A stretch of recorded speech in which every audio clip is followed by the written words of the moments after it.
Question 16 gives us an incomplete histogram.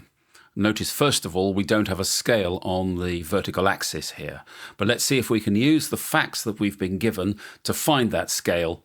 Remember the histogram, the area under a histogram, these column areas, are the frequencies. So if they give us information about frequencies, we're home. So our first fact, we've been told that 28 students use their phone for between 30 and 40 hours. Oh, that's good. This area here is 28. And 24 students use their phone between 40 and 60. So that's this area here between 40 and 60. But we don't know the height because we can't put the height on because we don't know the scale yet. And the scale we can get from considering this frequency of 28.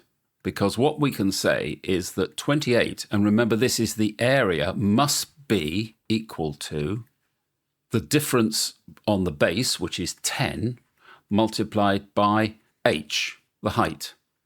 So therefore h is equal to 2.8. Well, that fits with our scale quite well, because if this was 2, this will be 2.8. So we've got a scale. So let's look at this last area.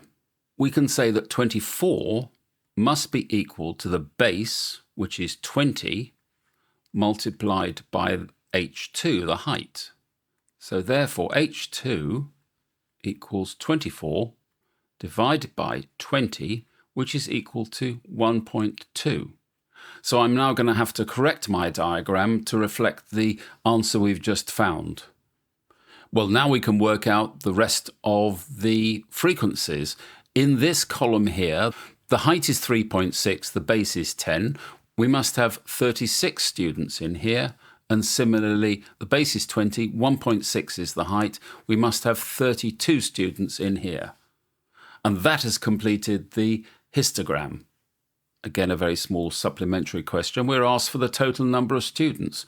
Well, the total is equal to all of these frequencies added up. So it's 32 plus 36 plus 28 plus 24, and that turns out to be 120 students. And that's going to be your answer.